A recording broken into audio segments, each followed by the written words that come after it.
All right, Iggy, thank you very much. My name is David Altschuler. I'm Dr. Morcos's fellow here at the University of Miami in cerebrovascular and skull-based neurosurgery.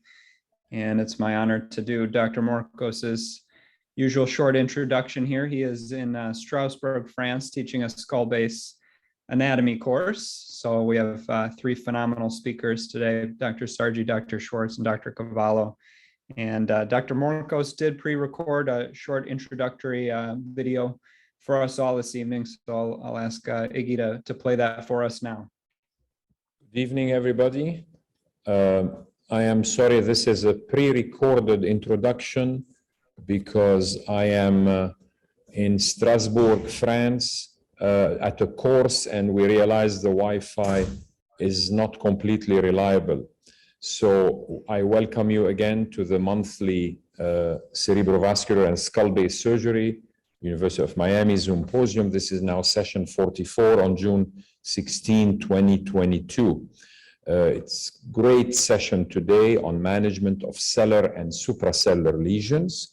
We will introduce a panelist in a couple of seconds. Of course, the directors and co-directors of the course, you can see them there. It's Carolina Benjamin, Mike Ivan, Bobby Stark, and our two panelists of today, our PG3, Eva Wu, and David Altschuler, the Cerebrovascular and Skull-Based Fellow. Here is David, who is finishing his fellowship with us here, and he's going back to University of Michigan to join his program where he did his residency. It's been a tremendous pleasure to have him this year.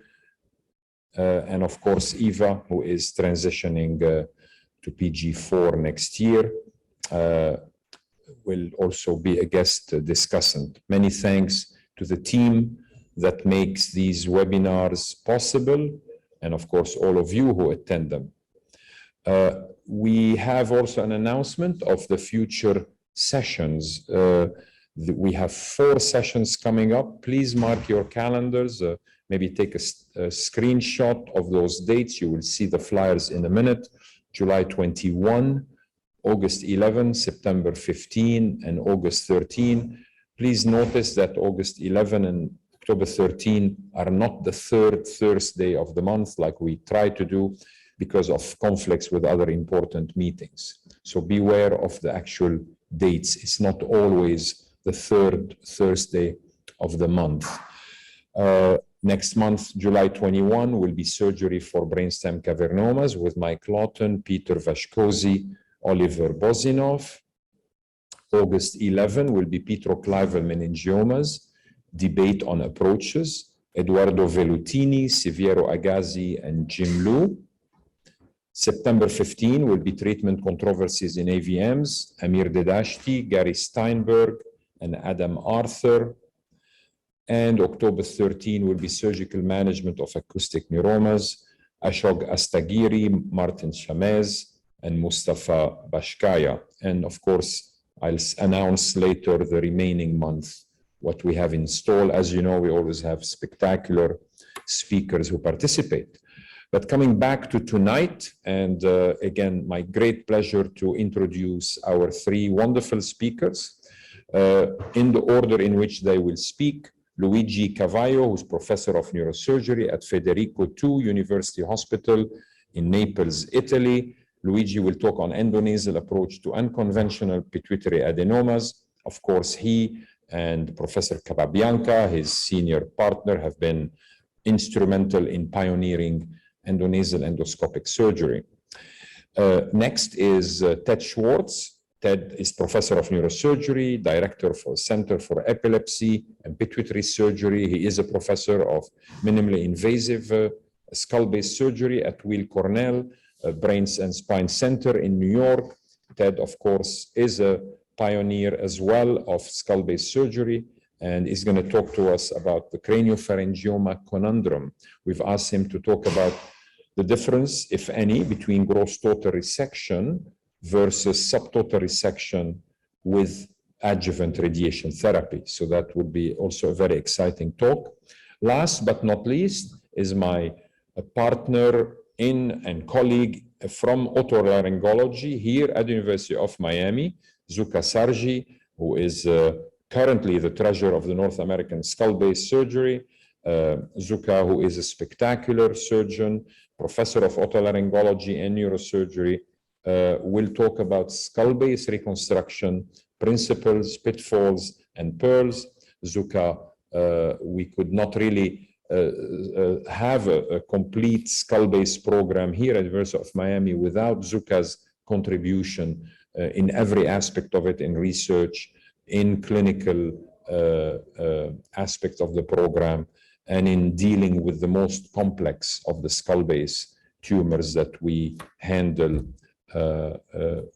as a team. So again, I thank those three speakers, and I'm sorry I cannot be there in person because of the Wi-Fi issue to participate in the discussions, but I'm sure everybody will keep it interesting. So without further ado, I invite Luigi to share his screen and start his presentation, assuming he is able to also make the presentation because he is long distance if he has not pre-recorded his presentation. Thank you. Hello to everybody. Thanks again for the invitation. It's really a pleasure for me to participate to this symposium. My topic today concerns the so-called unconventional pituitary adenomas. So before speaking of the unconventional, we have to know what are the conventional pituitary tumors. And these are the typical conventional pituitary tumors. These are the daily case. I mean, small intracellular, intraglandular pituitary adenoma, but even intrasuprasellar pituitary tumor with regular shape, regular pattern of growth of this tumor. Sometimes they grow downward inside the sphenoid sinus, which makes the tumor removal easier. No tumor extension in the subarachnoid space, no irregular shape, and so quite easy tumors to be removed. So for this kind of tumor, what we have to do is just a straightforward approach without any need of middle turbinectomy, which has to be just lateralized. Of course, we have to do wide sphenoidotomy to move properly the instrument, and we need, of course, to nostril approach. This is the type of cellar opening we have to perform from one carotid to the other, to the clival recess to the tuberculum cell. When we have to remove this kind of tumor, we have to remove sequentially, starting from the bottom, then extending laterally tumor removal toward the cavernous sinus, and only at the latter stage we have to remove the suprasellar part. This because to avoid an early prolapse of the suprasellar component of the tumor inside the cell. And this is the typical intrasuprasellar pituitary tumor, which can be even quite large, but always growing below the suprasellar cistern. You see that this cistern become a sort of barrier which protect ourselves during the tumor removal. You see that the suprasellar cistern prolapse at the end of tumor removal, so that even in a large tumor like this one, you can be able also to preserve some residual pituitary function. This is another case. You see regular shape. This is another one with the anterior and a little bit lateral extension, but you always work below the diaphragm. But the unconventional pituitary tumor are quite different. As you can see, the shapes start to become more irregular, not necessarily large or huge tumor, but with irregular shape, sometimes with infiltration of the subarachnoid space and extension inside the ventricle sometimes, or even into the retrocellular space, another extension inside the ventricle. So these are the type of tumor in which we have to be very careful. This is the key point of this tumor. You see double-shaped pericellular extension, violation of the subarachnoid space, and sometimes involvement of neurovascular structure. For this kind of tumor, during the last 15 years has been proposed this extended approach, which some way have been used even during the microsurgical transsphenoid approach by some pioneers. And what we have to do practically is it's a sort of a craniectomy just in front of the chiasm using this Transplanum supracellular approach. These are the limit of bone removal. As you can see, our bone opening is not limited just to the cell, but we have to extend our bone removal also over the posterior part of the planum sphenoidale. What we can do with this approach, we can do an extracapsular dissection. You see in this video, what we can do is to work either inside the tumor capsule, but we can also dissect the tumor capsule from the neurovascular structure. And this offers some benefit, especially when we have to free the tumor capsule from the stalk, from the chiasm, or from the vessel, as we will see.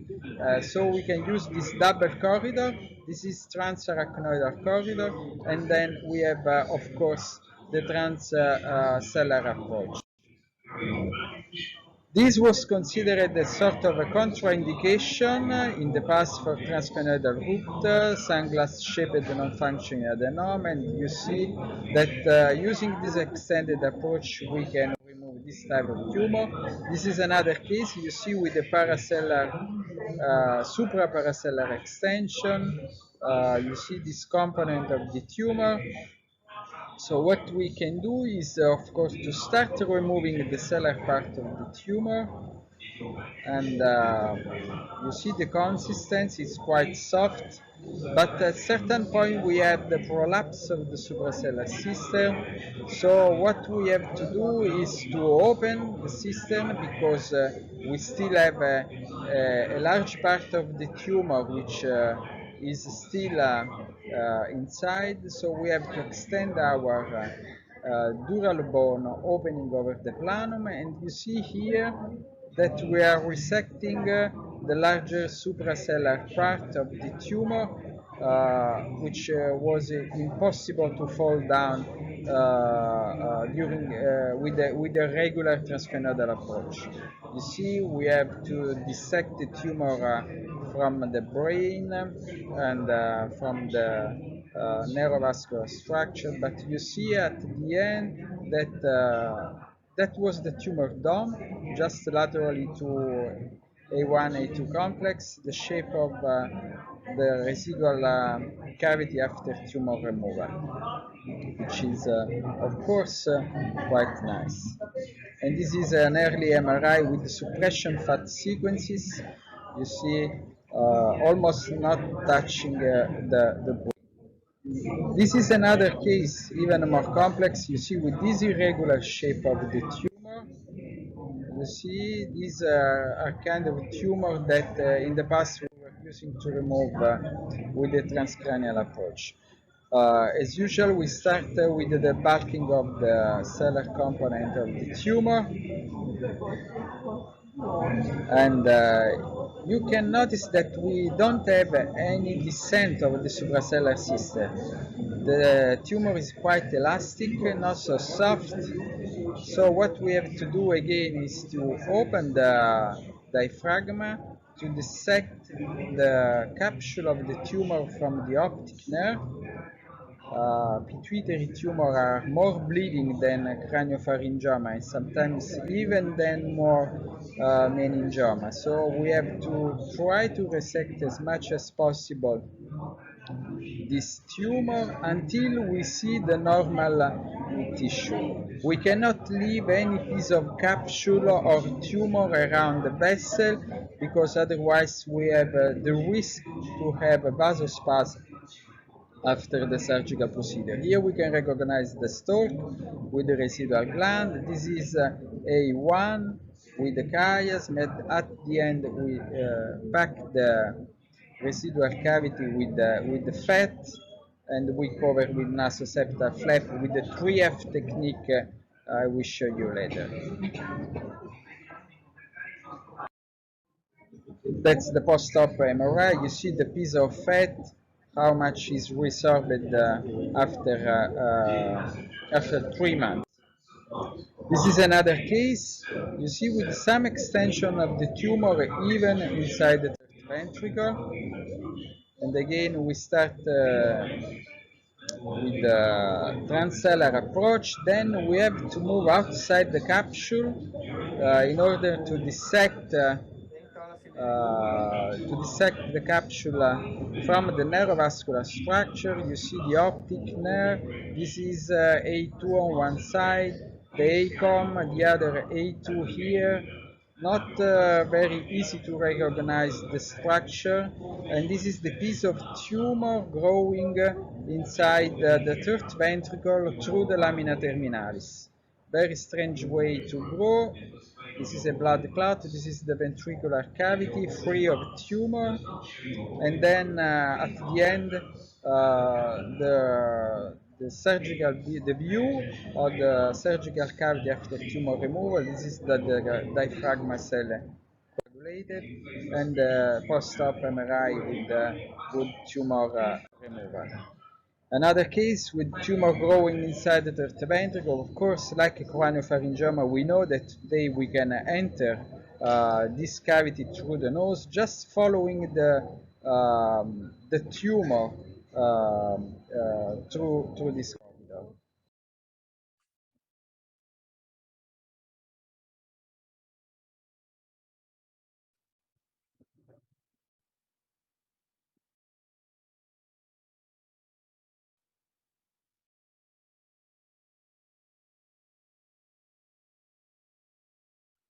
I'll skip the video just to show you that we can really enter and remove completely this tumor inside the third ventricle.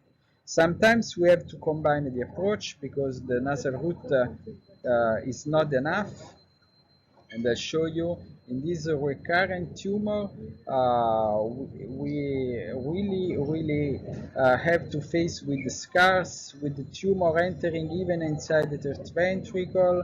We try to resect as much as possible from below, but then we have to go from above, and the supraorbital approach is nice to be combined. You see the opening we made from below, you see the optic nerve, you see some scars. We have to free the nerves, we have to open as much as possible the cysts which were growing around the optic nerve and above, and but at the end we were able to free the optic nerve and to resect the vast majority of this tumor. You see again, this went from above, and the reconstruction coming from above, and then the post-op MRI with quite good tumor removal. This is from our series of pituitary tumor. You see that the extended approach has been used for pituitary adenomas just for 5% of the cases. This means that the vast majority of pituitary tumor can be removed through a standard approach. There's no need of extended approach. But these 5% maybe were the tumor that in the past we were treating with the transcranial route, and that today we can manage with the extended approach. You see the vast majority are non-functioning tumor in the series. Of course, the complication rate is higher if we compare to the standard transsphenoidal route, but it's mainly morbidity, no permanent morbidity, and in most of the cases the troubles can be solved. This is just one of the most feared complications we have to deal. Look, this case not so big, but it was a recurrent case. Recurrent pituitary tumor, not always easy to manage. You see, we used extended approach. We removed as much as possible this tumor, but we left some piece of capsule, and as a result, this patient few days after surgery had some deterioration in clinical activity, and you have to think about vasospasm when it happens, and you have to be ready to treat as soon as possible, because if you treat properly this patient, you can solve the problem without any permanent defect. Other words about reconstruction. This is the technique we are using now. The 3F, quite easy to be performed, made just by fat, flap, and flash mobilization of the patient. And you see in this series that if we compare the pre-3F era with the 3F era, the rate of post-op CSF leak has reduced considerably if we compare with the past. Just a few consideration about the instruments, because when you use this extended approach for pituitary tumor, you absolutely need proper instruments, and especially longer one, and especially if you have to reach the third ventricular cavity, you need the 15 centimeter in length instruments.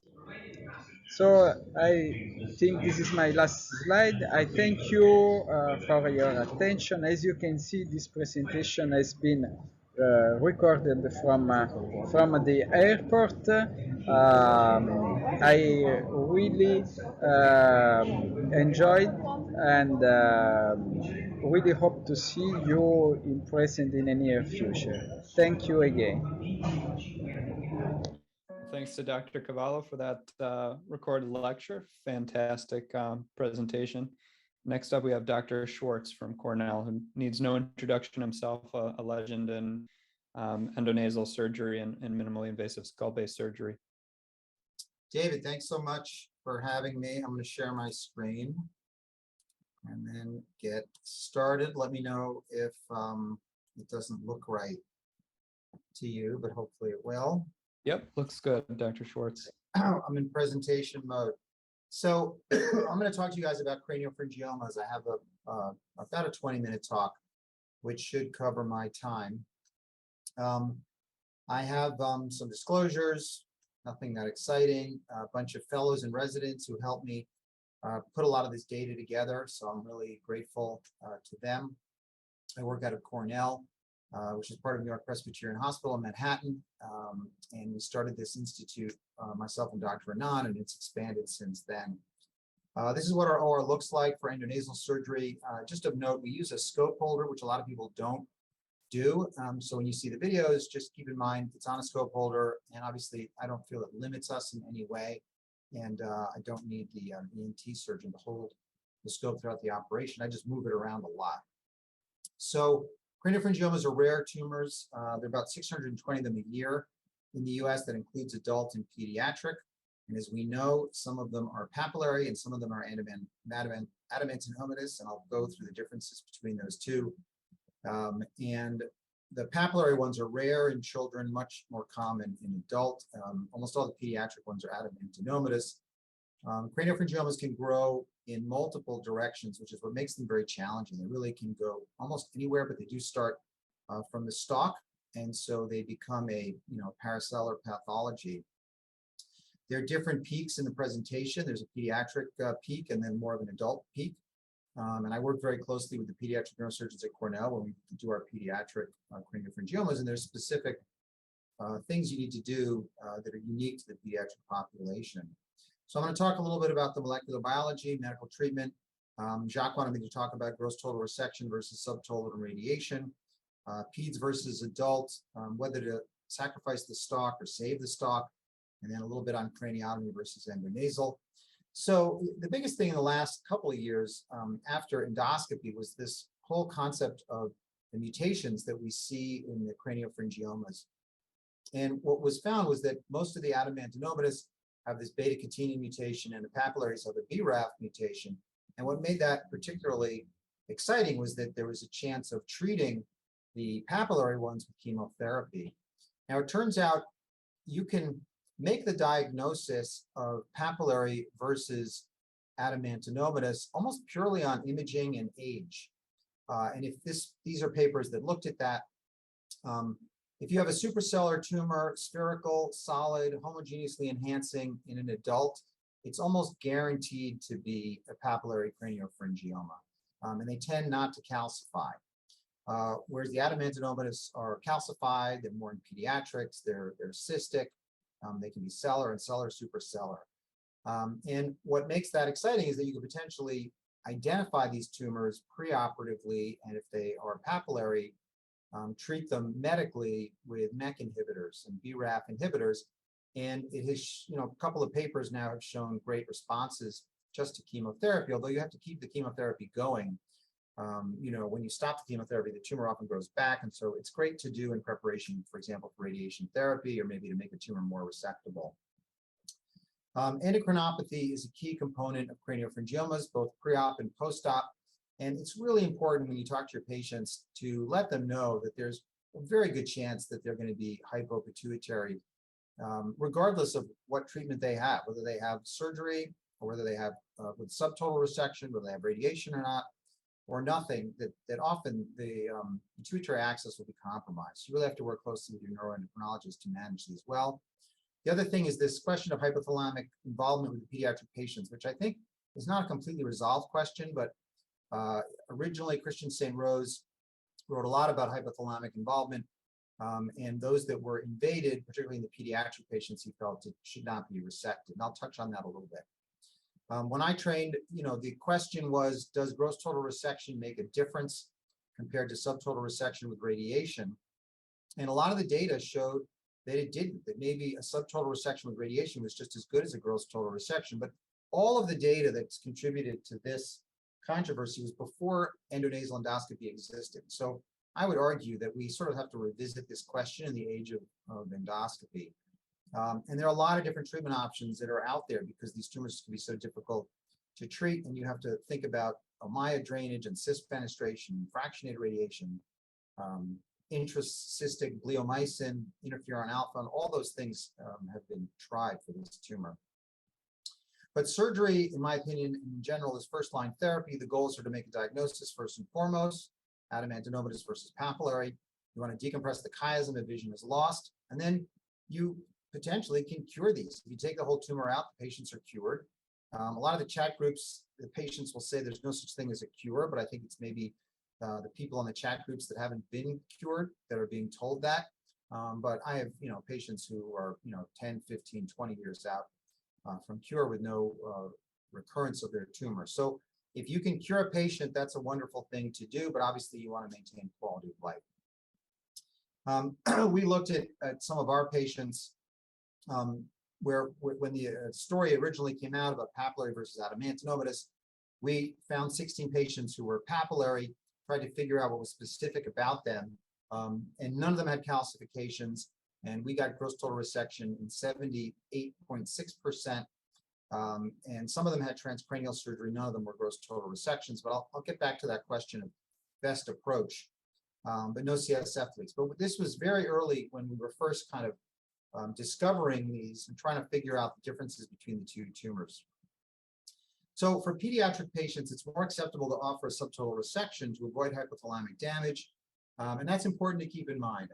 A lot of these patients, if you damage the hypothalamus in a child, they will become morbidly obese, they'll have cognitive changes, and you really have to be super careful.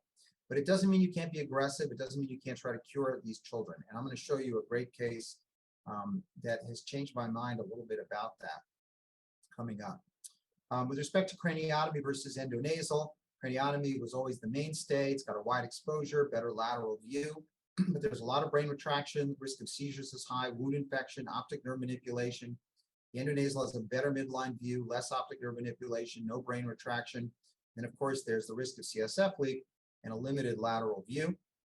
The approach is similar to what we saw from Cavallo, except that we take off a little more of the tuberculum sella in all these cases. Now, I do a very small opening for my craniopharyngiomas. It's remarkably small. It's literally the size of a nickel. It's even smaller than this. I take off the top of the sella, the tuberculum, and just a little bit of the planum. And the reason is that you're working below the optic nerve in the majority of cases. And if you're working below the optic nerve, it doesn't make sense to open up bone that far above the optic nerve. And I'll show you what that looks like. The hypophyseal arteries, superficial hypophyseal arteries are very tricky in these operations because they often are spreading right across the entranceway to the tumor. And I do my best to try to dissect those off. They are redundant to some degree. And what's very tricky about this surgery is there are some hypophyseal arteries that you can take, and there's some that you can't. And I've had instances where I've taken small ones where I had no choice and the patient's vision was perfect. And I've had other instances where you take one and they lose vision in an eye. It's impossible to know, or very difficult to know, what that's going to do when you take one of those small arteries. So we try to save all of them as best we can. And obviously, if you have to take one to get the tumor out, we do it and hope that it is redundant and that there's anastomoses that fill in for that. But you have to be super careful about that because we really haven't defined which of those you can take and which you can't. So the traditional approach, we see Netter's diagram here. You can see the brain being retracted out of the way and the optic nerves in the way. This is a book from Spetzler showing craniopharyngioma. You can see that the approach from above basically shows you the normal anatomy. You can barely see the pathologic anatomy, and you got to work in between all these little corridors to get it out. But when we use an endoscope from below, you get a beautiful view of all of this anatomy. You can't beat that view. You can see below and above the optic nerve and everything you need to see to take out these midline craniopharyngiomas. So here's an example of a solid midline craniopharyngioma. It's fairly big. The sphenoid sinus is not fully aerated. It's above a normal size sella. You think, well, maybe I should do a craniotomy here. Maybe I should do an eyelid. But the truth is, endonasal is perfect for this. When you ask the question, where's the chiasm? The chiasm is always right below ACOM. So if this is the ACOM, the chiasm is going to be up here, which means you've got plenty of room to get this tumor out. So here we have to enlarge the cell a little bit. We'll open up the dura. We give intrathecal fluorescein in a lot of these cases. It's a big solid tumor, so you have to internally decompress it first. But once you've internally decompressed the tumor of the solid component, you can then fold it in on itself and start to do your sharp dissection around the outside. And here we're using sharp scissors to dissect. You can see the PCOM poked into view. Here's the back of the chiasm. You can see that beautifully and dissect it off. Here's the stalk. We're dissecting the tumor off the stalk. I try to save the stalk as long as possible, and if I can save the stalk, great. And if I can't, I sacrifice the stalk. And then you can take the tumor off the walls of the third ventricle. Here's the PCOM and PCA looking lateral. We have a gross total resection of the tumor, which you can see on the post-op scan. And you see the stalk has been preserved here. Now, it doesn't mean the stalk's going to work, and I'll talk about that, but I do try to preserve it if I can, but I want to ensure I get a gross total resection of the tumor. Otherwise, I generally sacrifice the stalk. Here, we've done a flap and a gasket seal. I've gone through a bunch of different closures, and I'll talk to you where I am now, because I have something that I've changed to. The beauty of the endonasal approach is there's no retraction of the brain, and there's no flare signal in the brain because of retraction. Now, how bad can that flare signal be? Well, this is a patient who was operated on in my institution, had a craniotomy. You can see the temporal lobe flare signal, 2 operations, radiation, the tumor still recurred. And where did it recur? In the medial optic canal that they couldn't see through the craniotomy. Look at all the flare signal change from retraction of the brain. Here's the tumor that's recurred. They were finally referred to me to resect it. I opened up the medial optic canal from below.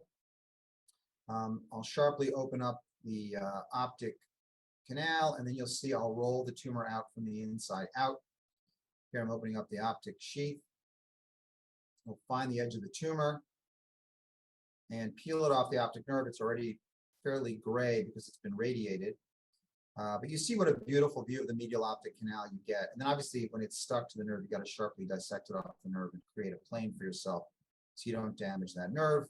You can see the green intrathecal fluorescein, which we use only if we put in a lumbar drain do we use it. If not, we don't give it. Here we got out the rest of the tumor. You can just see the sharp dissection, getting it off the nerve, how careful you have to be. But what a perfect, beautiful view of the bottom of the nerve. You don't have to manipulate the nerve at all to get this tumor out that it was extending up into the medial optic canal. And this is post-op. You see the nerve is reached. So this is just another example of a craniopharyngioma, just showing how big they can be and still be removed endonasally. Oh wait, Teams, things are still restarting on my computer. So can you see that Microsoft Teams thing or no? No, Okay, fine. It's just on my computer. it looks like you're sharing something else though, because we do see something. Can you see the post-op scan? David, does everything look okay? Yes, we it can looks see it. good. Okay, fine. So I'll keep going. All right. So here's the post-op. So we wrote a paper about this question of, which cranios might we not be able to take out? And one question is, well, if the optic chiasm is very low and you're working between the gland and the chiasm, maybe you won't be able to take it out. So we looked at our cases and asked the question, how big is that space between the pituitary gland and the chiasm, which we call the CPC, like chiasm pituitary corridor? The average was 10 millimeters. The range was 5 millimeters to 20 millimeters, and the number had no relationship with our ability to achieve a gross total resection. So even if the chiasm is pretty low, you can open up a little more bone, elevate the chiasm, and work underneath it to get into the ventricle. So another little tidbit there. How effective is endonasal compared to craniotomy? Well, a couple of years ago, we looked at the literature, and this is a retrospective review of the literature. But if you compare gross total resection rates of transcranial versus endonasal, and you look at before 2012, so it's early endonasal, gross total resection rates were not as good with endonasal. CFF leaks were too high. Visual improvement was about the same. If you look from 2012 to 2017, now this is already 4 years ago, gross total resection rates jumped up till they were as high as craniotomy. CSF leak rates at some places were lower, down to 3%. And visual improvement rates were definitely higher. So this was good evidence. The endonasal approach could get out all the tumors. CSF leak rates could be as low, but the visual improvement was definitely better coming in from below. We then looked at our institution and we took 106 craniopharyngiomas resected over like a 15-year period. And we took all the cases and we sent them to 4 experts blinded. And we said, only choose the cases that could be done endonasally or through a craniotomy, equally with either approach. And we had 26 cases that could be done either way. And of those, 21 were done EDA, 5 TCA. And so we compared the results. And what we found was the gross total resection rate was much higher when it was done endonasally. The change in flare in the brain, much higher if you did a craniotomy. Need for radiation, much higher if you did a craniotomy. Recurrence rate, higher if you did a craniotomy. Visual outcome, much better with endonasal. Transcranial, nobody got better. And then for post-op complications, a lot of cognitive deficits with the craniotomies. And of course, there was 1 CSF leak in the endonasal and none with the craniotomy, so a little bit better there. But overall results were dramatically better when we took these out endonasally. We've done about 135 patients. This slide's a little old. We've probably done more, so we've done quite a few cases. Gross total resection rates, we get about 86% of the time. We can get out more than 95% of the tumor, 95% of the time. Visual improvement gets better about 80% of the time. We have about a 3% CSF leak rate. But I have a way to get that down even lower, which I'll talk about. So we originally wrote about a gasket seal, which was an onlay of a soft closure. We would wedge in a piece of bone, cover it with a vascularized flap. And that worked very well for our 3% leak. I'm moving to the point where I don't want to take any fasciolata anymore. I don't want to take any grafts. I don't even want to take fat anymore. And I'll show you how I'm getting away from fat. But when we started using acellular dermal matrix instead of fasciolata, our results were great. So we realized we didn't need to use fasciolata, so we stopped doing that. And then I started using hydroxyapatite as my closure. And I thought that I had discovered it, but then I looked back and Dusik Khan's been doing this for like 10 years and he wrote 3 papers on it. I didn't realize that. So I give him full credit, but I'll show you what we do now. And this is a meningioma case. Let me just make sure it's playing. No, it didn't play. Media not found. That's a bummer.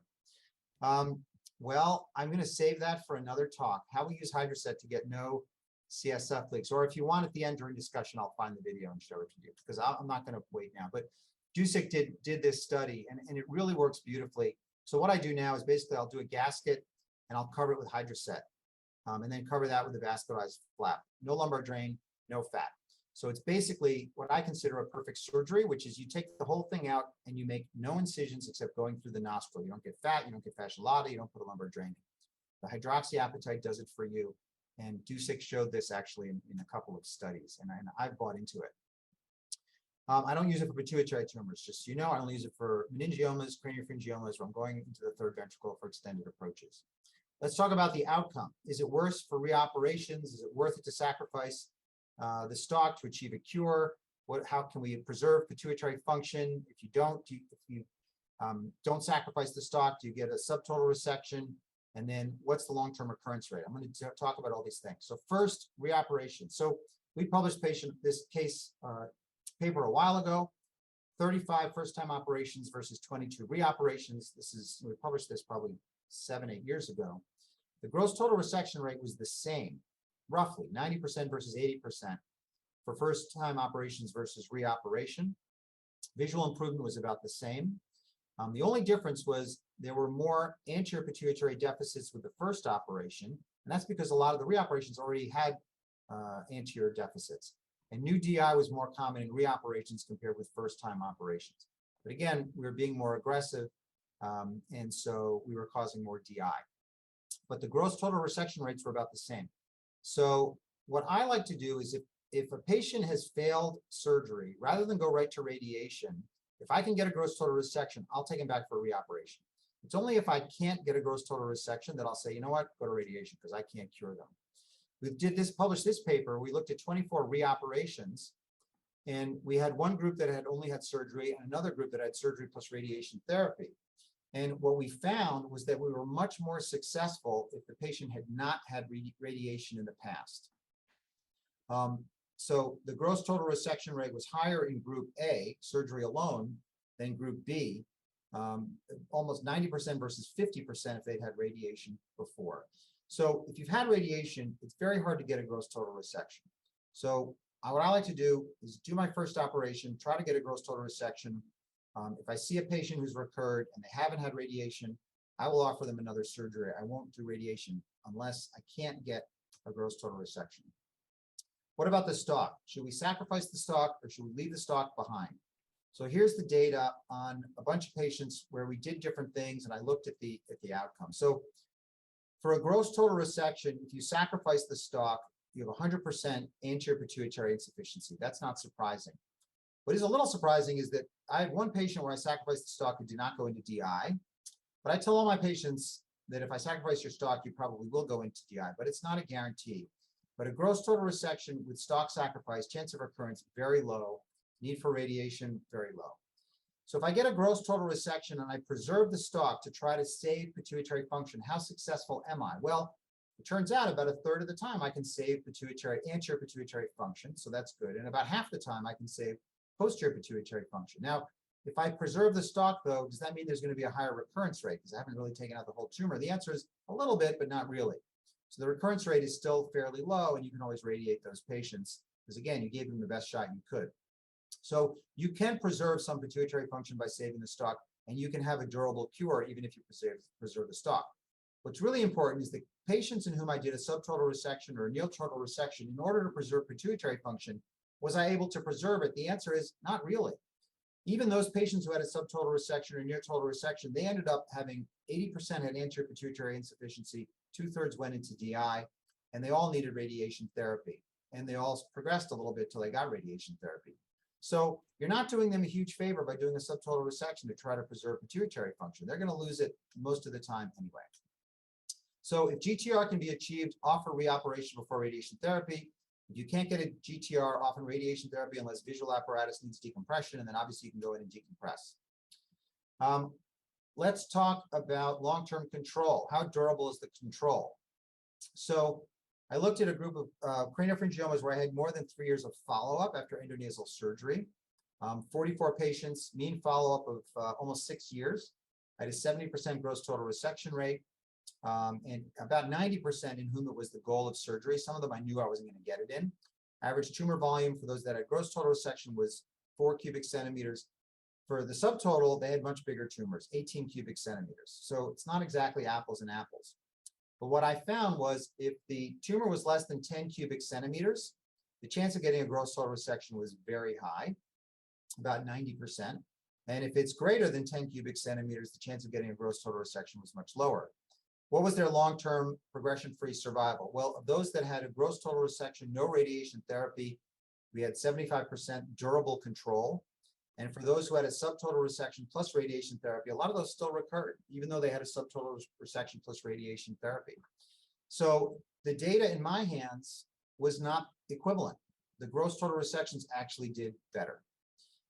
So other outcomes to look at for those that had gross total versus subtotal, lower rate of visual deterioration for the gross totals, but again, they had smaller tumors, higher rate of return to work in school.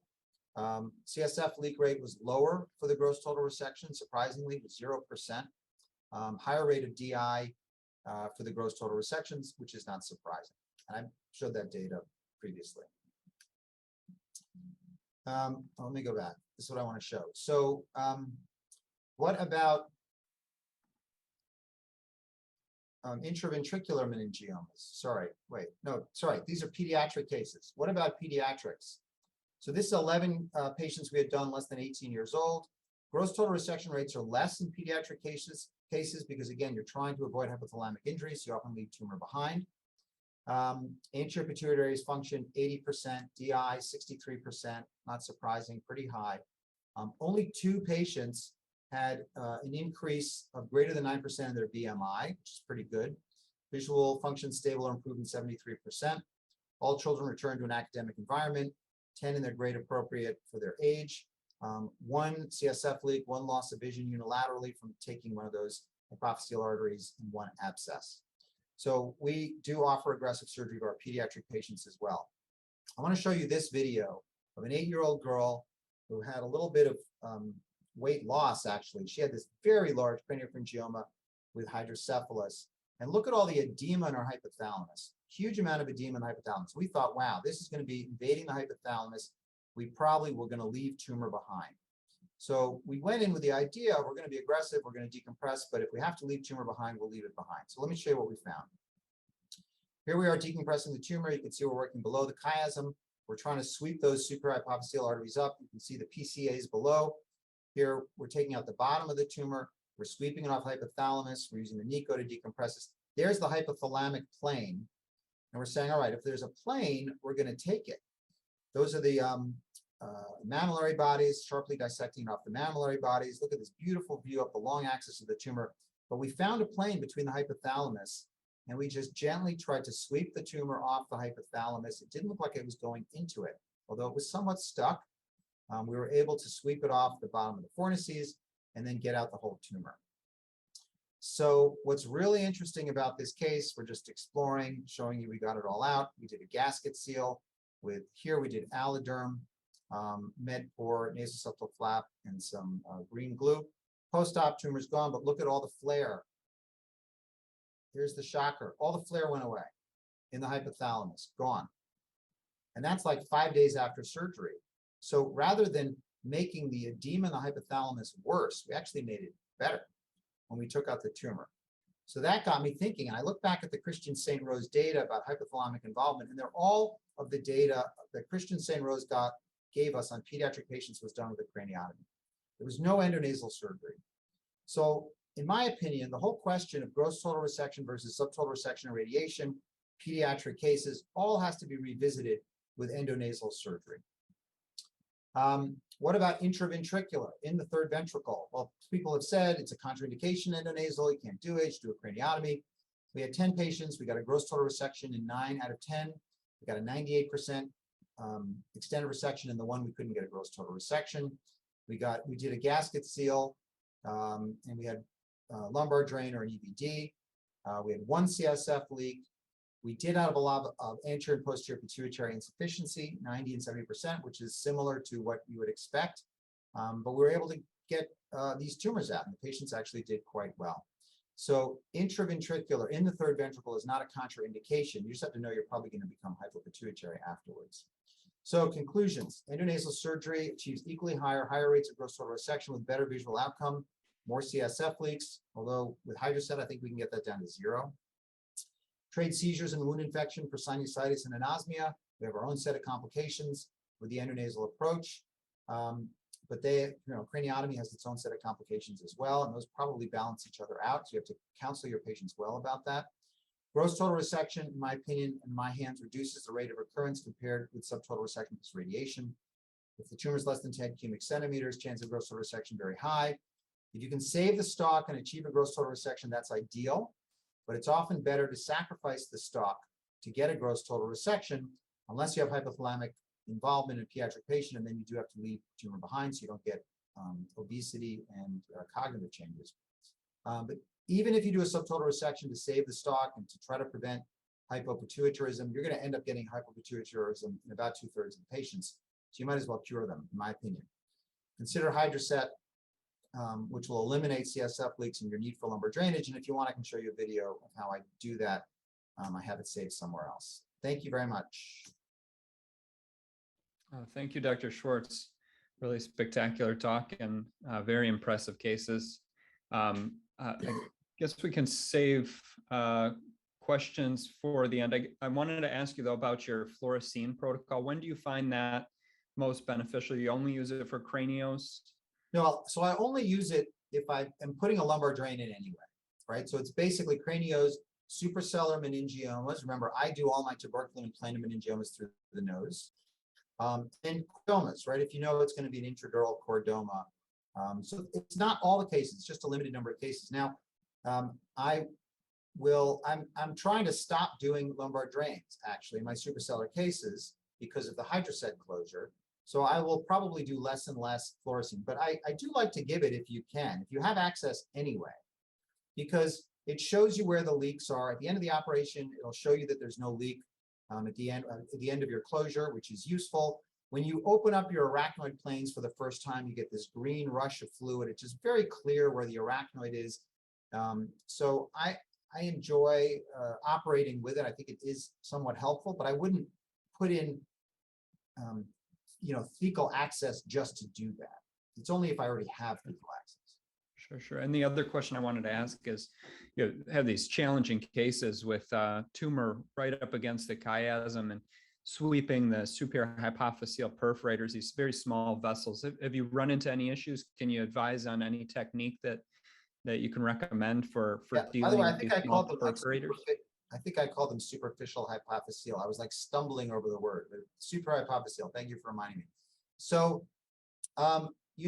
what I try to do when I open is open the arachnoid over the middle of the tumor, and often the vessels are sort of stuck to the back of the arachnoid where you can, and you just try to sweep. Now, they're also stuck to the tumor, right? And so, I have a 45-degree, almost a needle dissector that I'll try to use. I'll try to sharply dissect them off the tumor. And again, do my best to sweep them. At some point, some of them you often have to take out the tumor, but I just try to minimize that as much as I can. You just try to save them as the best you can, but you can take some of them. That's the truth. Some of them you can take and vision will still be preserved, but you just never know. And there's a great paper that was written showing about how there's redundancy in those superior hypophyseal arteries. And that does allow you to get away with some sacrifice, but you just don't know which ones you can and which ones you can't. So you have to try to preserve them all. Great. Well, thank you again for that wonderful talk. So I'll introduce Dr. Sargi next, professor of ENT here in Miami. And on a personal note, I've had the great pleasure of getting to know and work with him this year, and just a phenomenal technical surgeon, and if it's even possible, an even better teacher. So Dr. Sargi, go ahead. Thank you very much, David, for this nice presentation. I should be sharing my presentation. Do you see my proper presentation, or the presenter? Yes, it looks great. Perfect. So thank you very much. It's a pleasure and an honor to be here. I was tasked by Dr. Morkos to talk to you about some skull-base reconstruction principles, pitfalls, and pearls, specifically for cellular and supracellular tumors in less than 20 minutes. So I have nothing in terms of financial disclosures. I will be using some products using generic and brand names. I have no relationship with any of the manufacturers, and I do not necessarily favor one over the other. I wanted to throw this out there, and I want to thank Erin Riley, our fellow from last year, because I borrowed some slides and some videos from her presentation.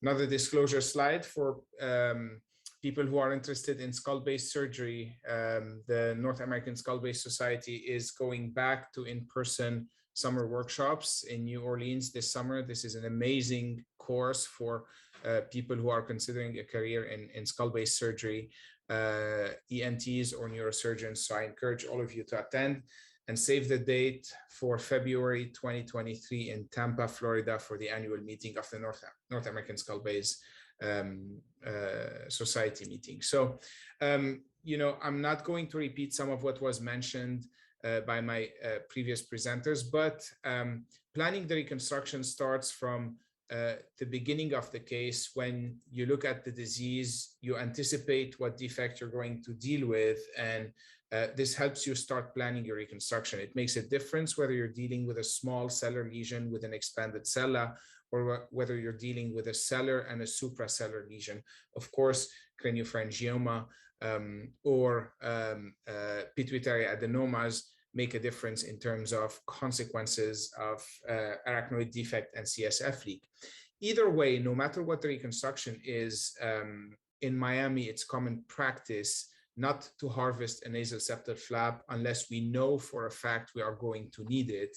And most of the times we do not. And I will talk about our reconstruction algorithm. But what we do is we open the natural ostium of the sphenoid and we drop the mucosa on the face of the sphenoid. And you typically save the posterior septal branches of the sphenopalatine artery. For reference, this is a view of the left nasal cavity. This is the middle turbinate. That's the natural ostium of the sphenoid sinus. And if you save this mucosa between the natural ostium of the sphenoid sinus and the superior arch of the choana, you can take as much bone as you want to here, and we're able to go all the way down to the clivus without necessarily having to take the pedicle for the nasal septal flap. So planning your cuts between the olfactory mucosa superiorly and what would become your nasal septal flap is extremely important. And then you can take the bone and the cartilage underneath it. So as part of the approach, starting to plan the reconstruction is extremely important.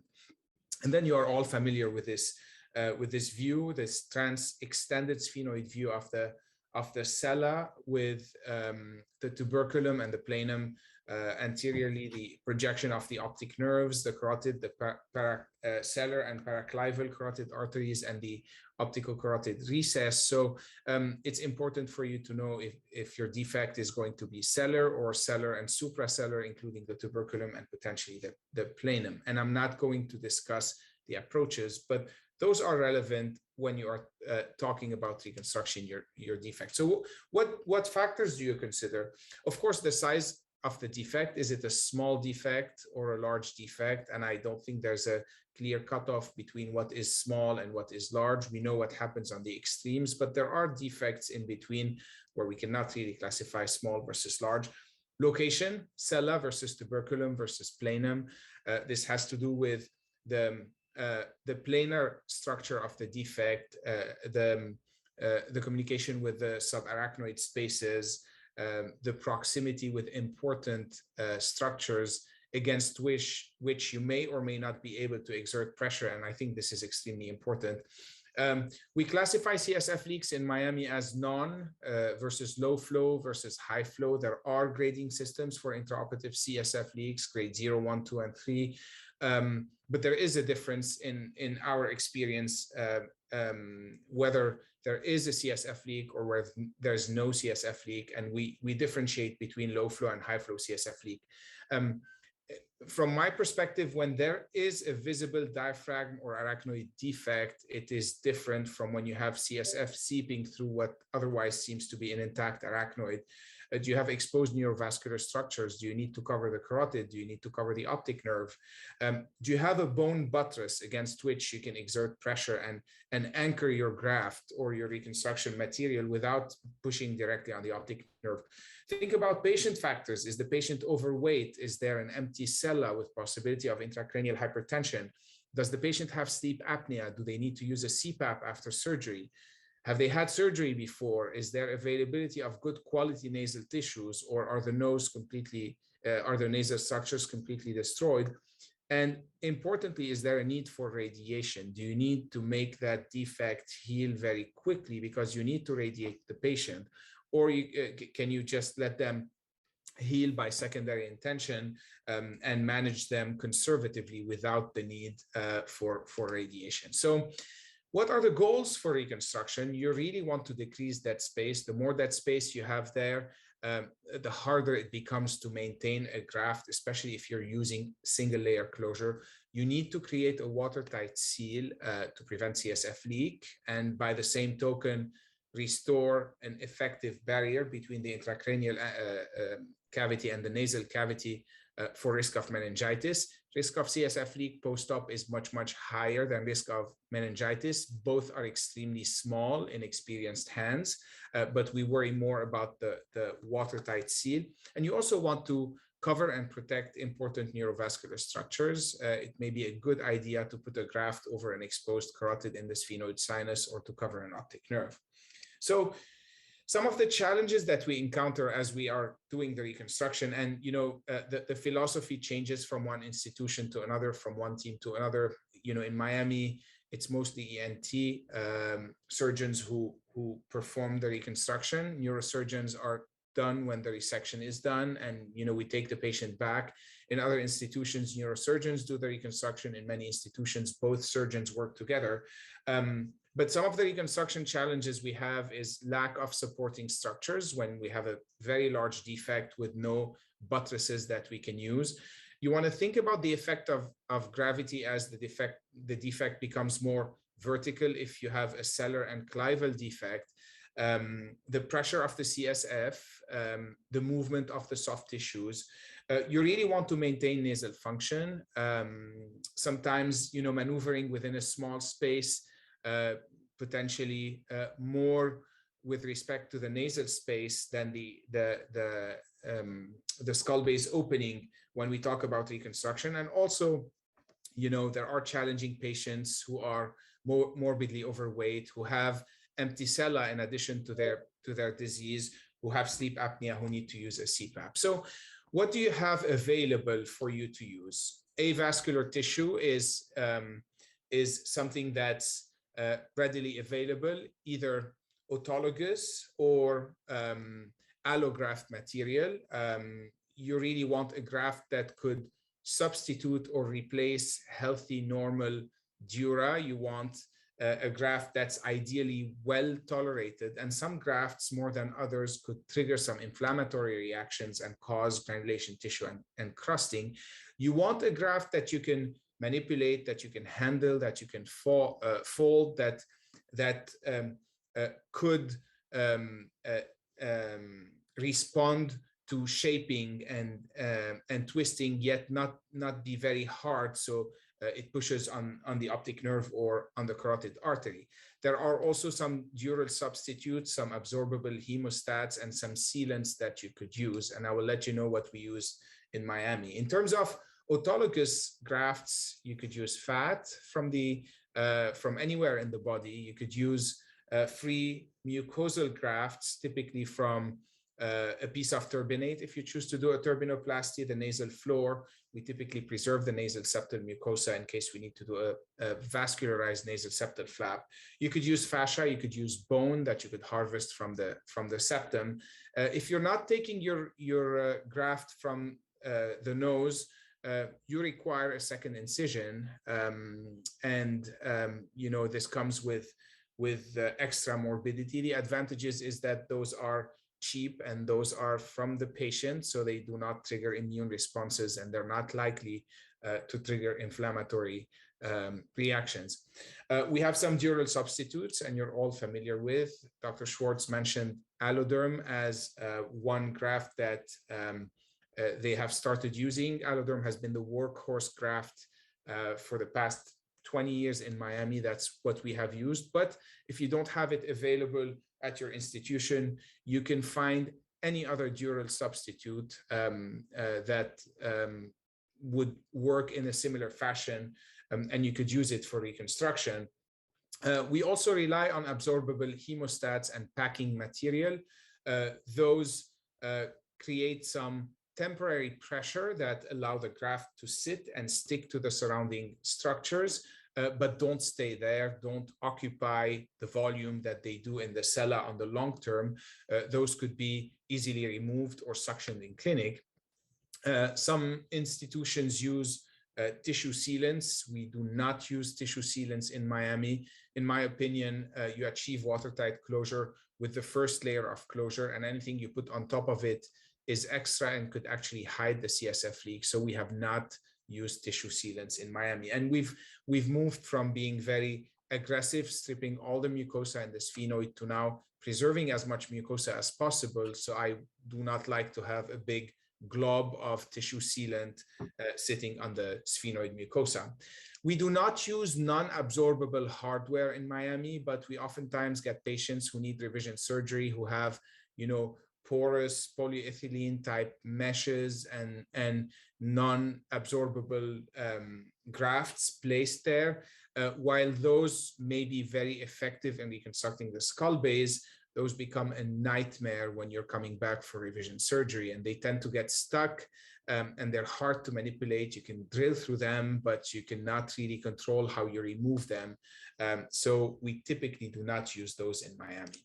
In terms of nasal septal flap, you must be familiar with the nasal septal flap if you're doing endonasal surgery, because it really is the workhorse of reconstruction for vascularized tissue. This is basically an anterior-posterior sagittal cut at the level of the nasal septum with an outline of where the turbinates are. This is the sphenoid sinus, the olfactory mucosa, which is about 1 to 1.5 centimeter from the skull base. We start the incision in a horizontal fashion, and I usually follow the axis of the superior turbinate, and you extend the incision anteriorly depending on the length that you need, and depending on the type of pneumatization of the sphenoid sinus. So the tip of your nasal septal flap could reach the edge of the defect. For a cellar defect and a supracellar defect in an average sphenoid sinus, a coronal cut between the head of the middle turbinate and the head of the inferior turbinate is typically more than enough. In terms of width of the flap, you can extend the flap all the way down to the nasal floor, or even include the nasal floor and make a cut in the inferior meatus. And then you would pencil down the mucosal cuts along the medial arch of the choana and below the natural ostium of the sphenoid. The cut along the choana depends on the arc of rotation that's needed to cover. If you have a larger and more anterior defect, you can include more of the anterior nasal septum. Even though the vascularization is not that reliable, you can basically get to the level of the columella when you're raising the nasal septal flap. And it's an axial flap based on the posterior septal branch of the sphenopalatine artery. So the advantages is that it's a large surface of healthy vascularized mucosa, and you immediately cover the entire exposed skull base, and this expedites healing. The problem is that there is some significant donor site morbidity. Patients complain about soreness and nasal pain, extended crusting, some problems with olfaction. I've had in my very large series of patients, one case of saddle nose deformity, where basically the tip of the nose collapses because of lack of cartilaginous support. It's rare to see the nasal cartilage basically necrose when you raise one side of the mucosa, but it has been described. So we do not use the nasal septal flap for every single case, because we think that the morbidity is quite significant, and we really need it. We really use it in cases where we absolutely need vascularized tissue. And I'll give some examples. So what do you do if you have a small defect with no CSF leak? Well, you honestly do not need to reconstruct this defect. You could cover with Surgicel, cover with gel foam. Sometimes, however, the area does not completely heal the way you expect it to heal. And while you see the entire defect mucosalized, you see a small divot through which you can look inside the cella. And this is an exam in the office. And the patients have an area of weakness where if they cough or if they push or if they do a Valsalva maneuver, they feel that their head is hurting them.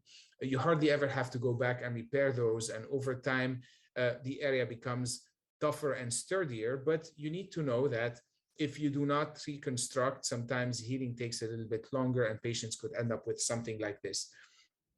More significantly, if you choose not to reconstruct, if the patient develops a postoperative CSF leak, you have to take them back to the operating room. So you have to be careful when you decide not to repair. If you are in doubt, you should repair the cellar defect.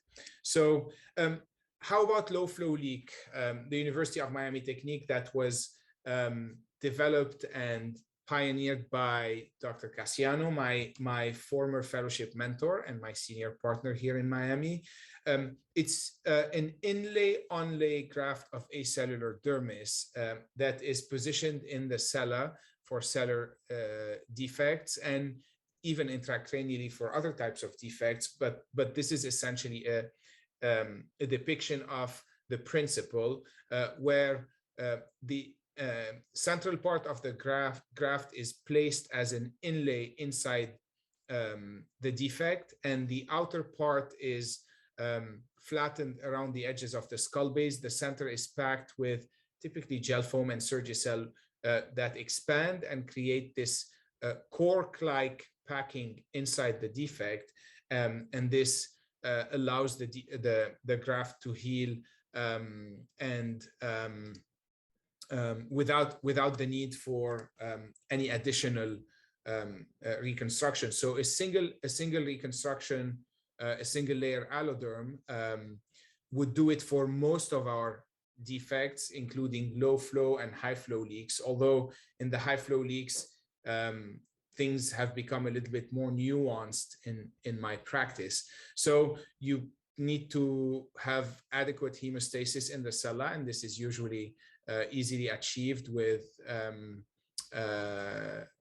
foam and Surgicel. After that, I take a piece of alloderm that's about 1.5 times the size of the cellar defect. It has two sides. I like to place the rough side against the arachnoid because it sticks better. It's centered around the skull base defect, and we take tiny little rolls of gel foam wrapped in Surgicel, and those get pushed through the bony and dural defect, almost like you push a button through a buttonhole, and the gel foam expands inside the cella and makes the radial pressure such that the edges of the alloderm stick to the edges of the defect and create a watertight seal that we challenged with a sustained Valsalva maneuver up to 40 milligrams of up to 40 for about 5 to 7 seconds. And if the alloderm resists the Valsalva maneuver and we don't see a CSF leak, this is a watertight closure. Sometimes I advance the edges of the mucosa around the alloderm to expedite healing. And then we put small pieces of gel foam to protect the alloderm from getting stuck to the sponge that we leave in the nose. I used to put large pieces of gel foam, but you have to debride those and remove them in clinic.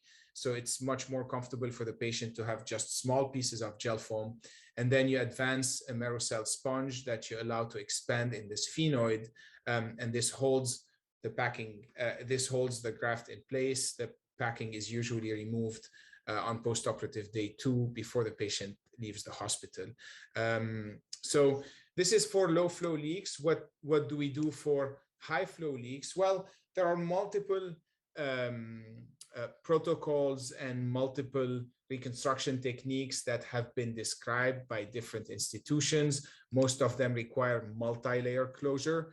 You've heard about the gasket seal technique from New York. You can read about the button repair technique from Jefferson, or the balloon stabilized graft from Pittsburgh. In Miami, we use the single layer alloderm. For high flow leaks that involve suprasellar defects, we also use a nasal septal flap, because those are the defects where we have the highest rate of postoperative CSF leak. The purely sellar defects, the rate of CSF leak is so low that the morbidity of nasal septal flap is not justified.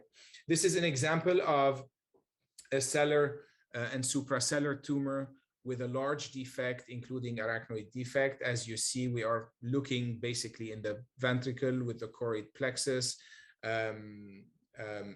This case is being repaired with alloderm and nasal septal flap.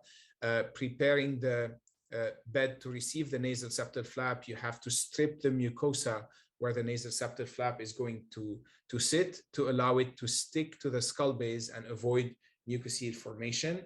The principle of using an alloderm is exactly the same. And as you can see, this is done by the ENT, mostly single-handedly. Sometimes the fellow or the resident or the neurosurgeon help with an extra hand, but most of the repair is done with a single-handed technique, the second hand holding the camera. Same principle. The alloderm is about 1.5 times the size of the estimated defect. You cannot push the alloderm too deep here because you have a large cavity, and the alloderm could basically go floating in the ventricle, and you cannot apply a lot of superior pressure because you may be exerting that pressure on the optic chiasm. You want to make sure the pressure is placed radially, so the alloderm is actually stuck around the edges and not so much pushed against the intracranial structures that you're trying to preserve. We're using a right-sided nasal septal flap on this patient, and you can see the nasal septal flap rotated from the nasopharynx where it was stored. You have to take the time to make sure it's completely unfolded, it's tension-free, and it's properly oriented.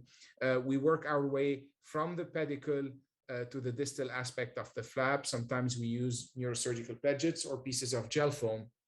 And then you pack the nasal septal flap with gel foam so you can allow your marrow cell to go in and expand without it getting stuck to the nasal septal flap. So as you're pulling the packing out, you don't mobilize your entire skull base repair. And just like we did earlier, you see a marrow cell sponge expanded and pushed into the defect. This is looking from the opposite side. This is looking from the ipsilateral side where you see the donor site for the nasal septal flap. And this is how it looks like in clinic about 6 weeks when the nose is completely healed and crusting is gone. You can see the nasal septal flap going all the way. You can see the pulsations, and you can sometimes see the outline of the alloderm depending on the thickness of the nasal septal flap. You could also use fat when you have a larger defect without a bony buttress against which you can anchor your graft, and that's what a fat graft with a nasal septal flap looks like. And this is about 3 weeks from surgery. You can see some residual granulation tissue on the edges of the flap, but otherwise the flap is completely healed. There's a small crust here that I usually leave to fall on its own, and you can see transmission of the intracranial pressure, but you have a sturdy reconstruction and your patient is ready to start radiation fairly quickly. So in terms of postoperative care, we give them antibiotics to cover packing. We put them on CSF leak precautions, but I ambulate them on post-op day 1. We give them stool softeners. We make sure they don't lift anything heavy. We don't do strenuous physical therapy. We give them some sinus precautions, no nose blowing, no straining, no straw. We give them some saline rinses. And we tell them not to exercise or lift anything heavy, not to use a CPAP for a total of a month after surgery. Some of the complications related to reconstruction are CSF leak. Our experience is similar to what's been described in the literature. It's in the 3 to 5% margin, and some cases are slightly more challenging than others. Bleeding, especially when you're harvesting a nasal septal flap. Infection is extremely rare, and when we use fat graft, we typically use antibiotic irrigation. Scarring in the nose could be related to our reconstruction with synechia on the left side, nasal pain, crusting, and hyposmia related to harvesting of nasal septal flap. Pneumocephalus is less common, but is certainly a reason for you to have to go back and revise the reconstruction, even if the patient is not leaking. Vision change when your reconstruction is putting pressure on the optic nerve. So this is, CSF leak and bleeding are the ones that we see the most. So there are multiple algorithms in the literature, and I just picked a recent review article from the Clinics of North America, giving an algorithm of reconstruction of cellular and supracellular defects, going basically from small defect, no CSF leak, to large defect with exposed structures and high flow CSF leaks. And you basically see a similar way of escalating the type of reconstruction. We do not use lumbar drain in Miami. We have not used it except for very rare cases. We do have excellent results, just like most centers. And if your results are excellent, you should not change them. It will take you a large series of patients to prove that your CSF leak rate of 2% is statistically significant compared to a CSF leak rate of 3%. So use whatever works the best in your hands, a plethora of allografts, autografts, and material. Use the nasal septal flap. When in doubt, reconstruct. If you don't know if there's a CSF leak, reconstruct. If it's a large defect, reconstruct. If the patient's going to use CPAP, reconstruct. The workhorse of reconstruction is really the nasal septal flap. It comes with associated morbidity that you can spare for most patients. But if everything else fails, rely on a nasal septal flap. And if your nasal septal flap fails, there are some other vascularized options that have been described in the literature, like a floor of nose flap, like an inferior turbinate flap, even a middle and superior turbinate flap. You can also use pericranial flaps, and you could use temporoparietal flaps.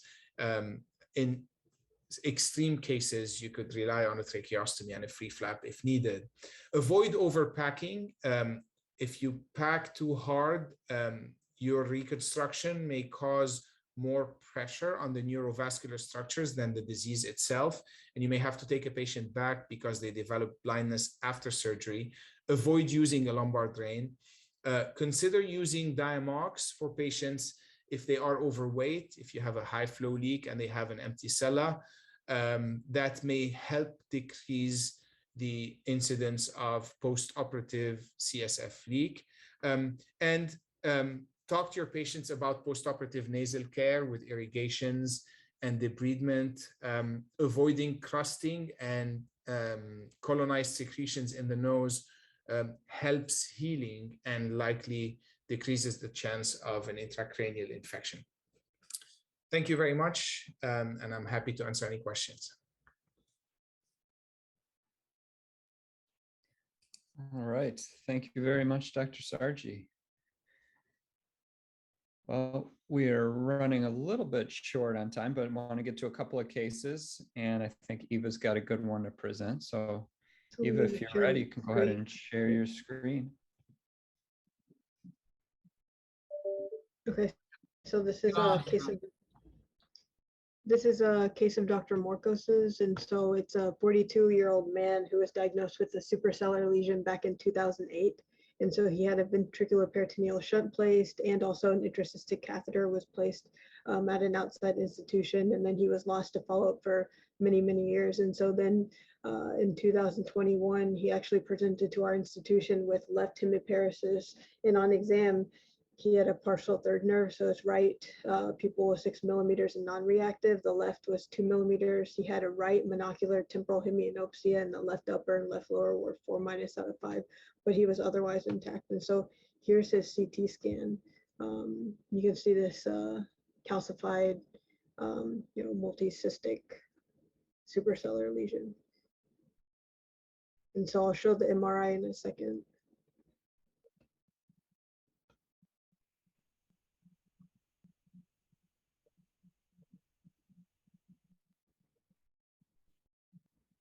Were you able to hear me, David?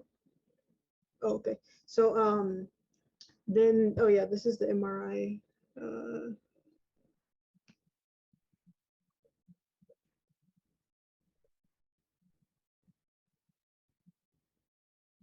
so you can see it's eccentric to the right. And so we wanted to ask, our panelists, Dr. Schwartz, you kind of touched base on this earlier about the MRI findings, and you can kind of predict which kind of craniopharyngioma this is. And so based on what you were talking about earlier, what kind of craniopharyngioma would you think that this one would be?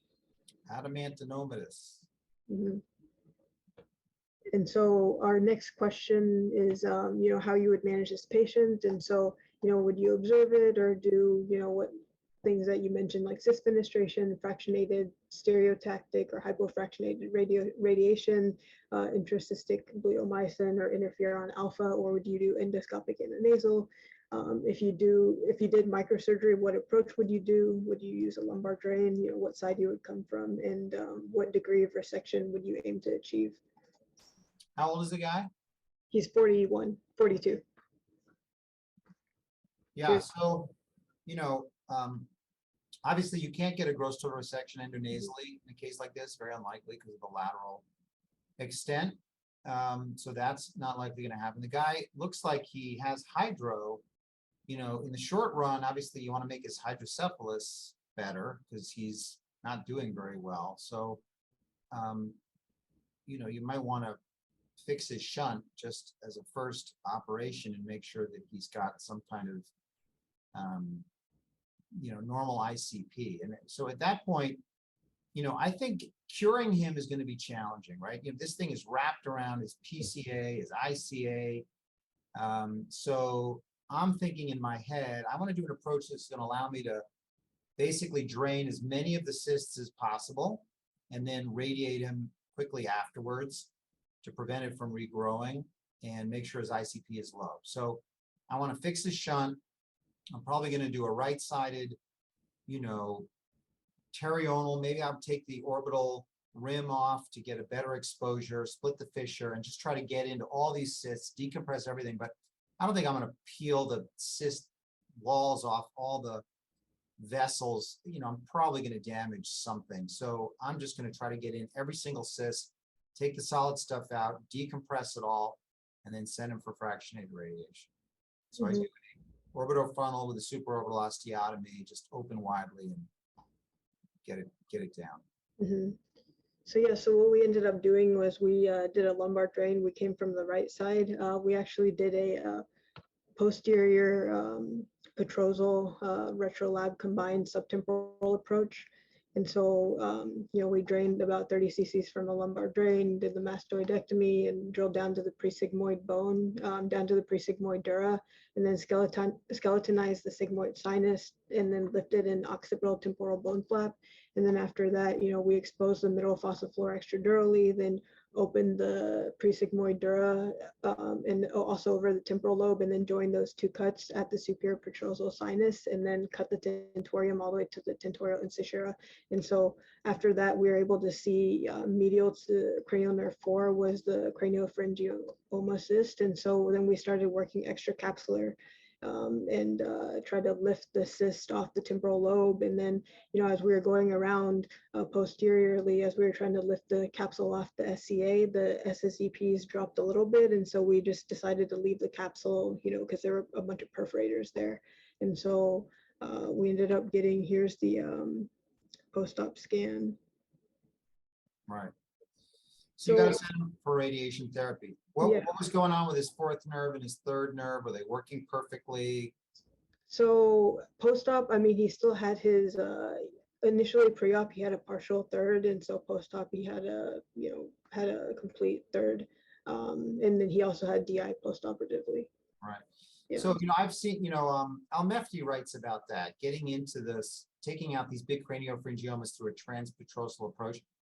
I never really got it. It never really made sense to me. Obviously, the results can be very good in the right surgeon's hands, so I'm not trying to minimize it at all, but it just never made sense to me to come this way as opposed to coming this way to take them out. I don't know what your thoughts on whether you considered, since you're probably not going to get a gross total resection, you're just going to fenestrate everything in this kind of a case.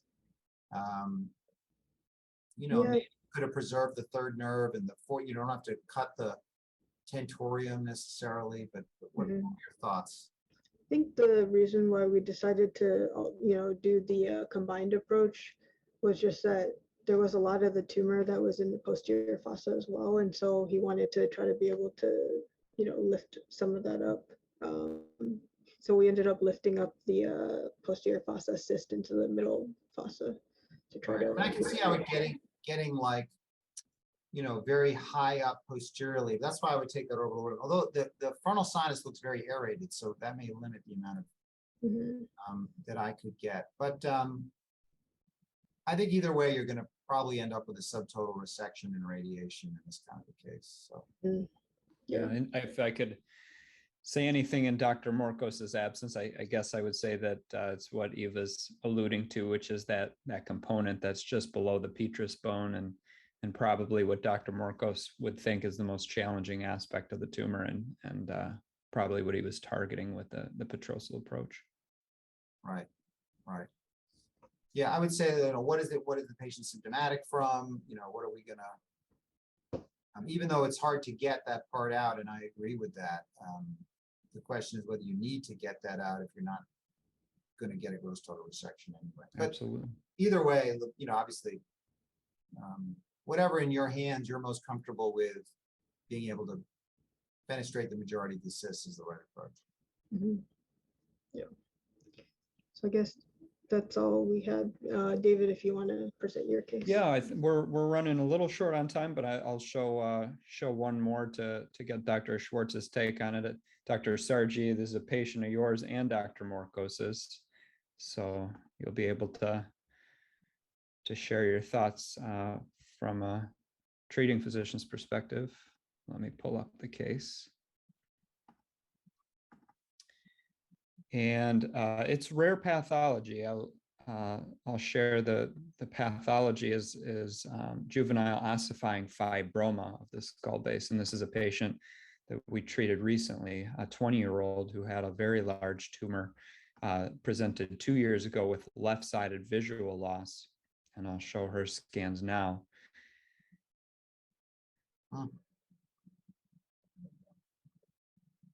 And while we watch the videos, Dr. Schwartz, have you seen this pathology in this skull base? I'm sure you have with thousands of patients you've treated. Do you have any experience with juvenile ossifying fibroma? Yeah.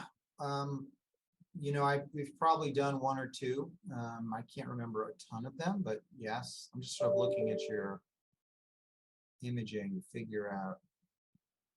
Yeah.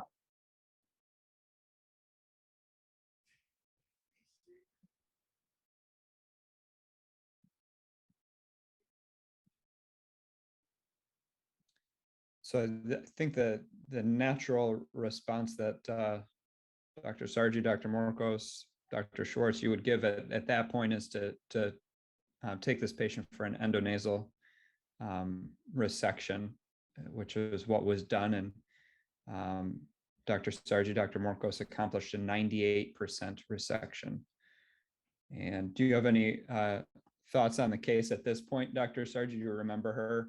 Well, what was left behind? I guess that's what I would ask you. Where? This is the post-op, and you can see some right along the tuberculum, and laterally as well. And I'll replay this post-op film.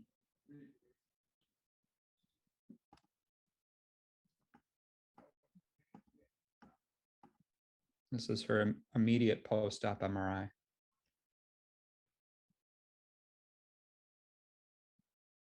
Her sense of smell was gone, pre, post? Gone. Mhm. Gone pre or gone post? Gone post. And here's the residual. Yeah. The initial tumor was surrounding the carotid artery, and then I'll show. Were you able to decompress the optic nerves bilaterally all the way back? I do believe. Yes, we were. Yes, we were. But this was not a very satisfying resection because we couldn't see clearly the edge of the tumor from the normal surrounding bone. And I think there were some areas where we were not sure we had tumor, if I remember the case correctly. So this was an unusual case. I've done ossifying fibromas, but I have not done ossifying fibromas that are this large. And this was an unusually bloody one. But, you know, I think we achieved what we intended to achieve. And if anybody's interested in this case, this has been published by Nick Kahn, Dr. Morkos's former fellow and current faculty at Semis Murphy in Tennessee. And here's the publication for that initial operation. So how was the vision after surgery? Her vision improved. Her vision improved from 2300 to 2100. But unfortunately, her story doesn't end there. It's recurrent pathology. And I'll show you what her scan looked like just recently when we saw her after complaining of 4 months of visual deterioration again. And now her left acuity is 2400. And so the question now, I guess, is how do you approach this recurrence? And you can see on these films the recurrence surrounding both optic nerves, well, surrounding the left optic nerve and definitely involving the right side as well, and then surrounding the carotid arteries. Yeah, it looks like the clinoids are enlarged and probably need to be resected here. Yeah, they're essentially replaced by tumor. Yeah.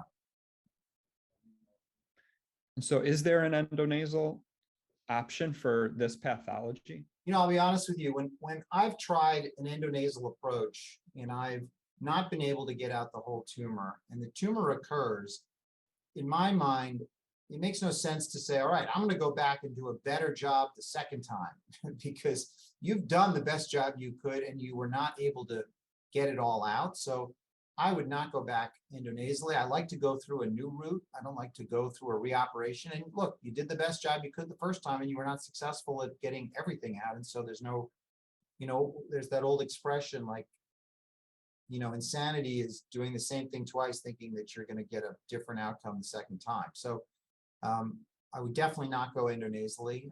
I would do, you know, probably a bifrontal craniotomy to come. You want to get it both sides, so you have to do some extended bifrontal supraorbital osteotomies or take the orbital rim, whatever you want to do. Some approach. And what Dr. Morkos ultimately decided on was a left side approach, just given that her vision was bad on that side and trying to help that optic nerve. So this is a left cranioorbital approach, and you can see that the clinoid is completely replaced by tumor and the optic nerve is surrounded by tumor. And it's this soft kind of dystrophic, what kind of drill is bloody bone. Say again, Dr. Schwartz? I love that drill. What kind of drill is that? This is a Medtronic Clearview drill with a guarded drill tip, protected shaft, and it's a self-irrigating drill. Beautiful. Yeah, it's definitely a favorite of Dr. Morkos. The tip is curved so you can see it really nicely. There's a lot of good stuff about that drill. So this is a medial aspect of the optic nerve. And this is the space where the clinoid was. And Dr. Morkos was pretty careful around this clinoid because the carotid artery was encased by the tumor, as you could see pre-op. I'll skip ahead here, but eventually what he was able to achieve, this is now looking across after a little while of drilling the medial tumor. This is looking across to the contralateral posterior orbit, periorbita. Found the carotid artery on the contralateral side and skeletonized, decompressed the optic canal on the right side as well from this left-sided approach. What was the challenging part, which you alluded to on your comment about a bifrontal, was the superior most aspect of the involved clinoid on the contralateral side, and ultimately not safely accessible via this route. But you can see Dr. Morcos pulling down the shell of the tumor on the contralateral side. And at the end of the operation, got a very good resection, probably not 100%, and a good decompression of both optic nerves, and ended up repairing the skull base, staring into the posterior ethmoids and sphenoid sinus, repairing the skull base with an abdominal fat graft. And she's done well. Her vision is stable post-operatively. So hopefully she recovers and improves here. It's a great job. All right. So with that, if there's no other questions from the audience, let's see if there's any